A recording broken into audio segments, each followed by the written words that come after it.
আমরা কিন্তু এই যে মূলা চাষ করেছেন যে চাষি, সে চাষি কিন্তু এখানে রয়েছেন। আমরা একটু চাষির সাথে কথা বলতে চাই। কেমন আছেন আপনি? ভালো। এই যে মূলাতে দেখলাম সব ফুল হয়ে গেছে, এর কারণ কি? উঠান না কেন? এই বিক্রি হয়নি, তাই দাম নেই। দাম কম, এই কারণে উঠান না? না, চিন্তা করেন এই কতখানি লস। এই একটা জমি সারা বছর কি লস খাতি হয়েছে, দাম নেই। তাই এখন এই যে উঠিয়ে কি করবেন এগুলো? গরুর খাওয়াবো, তাই গরুর খাওয়াবেন তো উঠাচ্ছেন? মানে টোটালে বিক্রি বেচা কেনা নেই? বাজার নিয়ে গেলে কি দামই বলে না? কতটা আবাদ করেছিলেন এখানে? 7 কাঠা। তা আপনার কেমন টাকা খরচ হয়েছিল? তা তো বোনার সময় 2-3 হাজার টাকা খরচ হয়েছে। 2-3 হাজার টাকা। তা এই পর্যন্ত বিক্রি করেছেন কত টাকা? মোটেও না, 1 টাকা বিক্রি করতে পারেননি? তাহলে তো যে টাকা আপনি এখানে বিনিয়োগ করেছিলেন পুরোটাই লস। সব লস, লস, পুরোটাই লস। দেখুন চাষি কি অবস্থায় রয়েছে।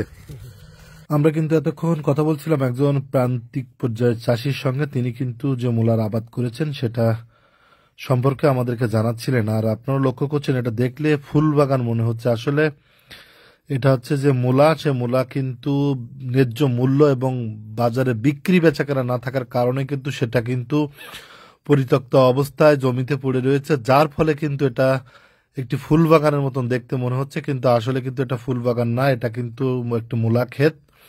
একজন চাষি 3,000 টাকা খরচ করেই কিন্তু মূলার আবাদ করেছিল, কিন্তু বর্তমানে যে পরিস্থিতি এবং বাজারে মূলার দাম না থাকায় তিনি কিন্তু হতাশাগ্রস্ত হয়েছেন। আমরা কিন্তু কথা বলছিলাম ধানদিয়া ইউনিয়নের একজন মূলা চাষির সঙ্গে। তিনি কিন্তু তার ক্ষোভের কথা জানিয়েছেন যে তিনি একটি টাকাও কিন্তু এই মূলা বিক্রয় করতে পারেনি।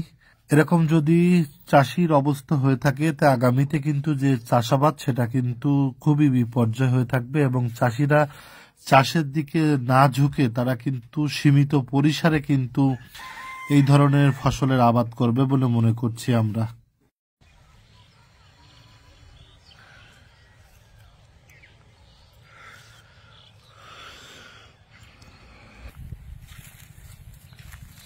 হ্যাঁ,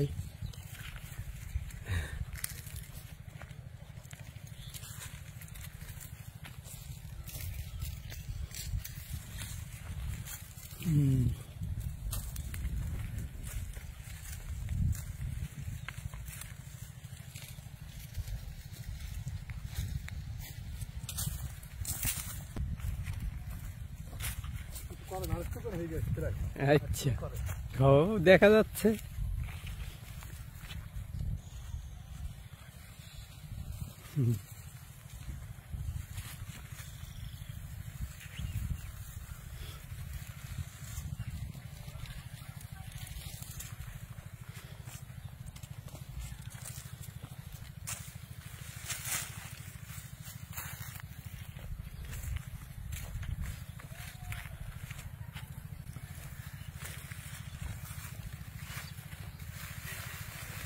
হুম।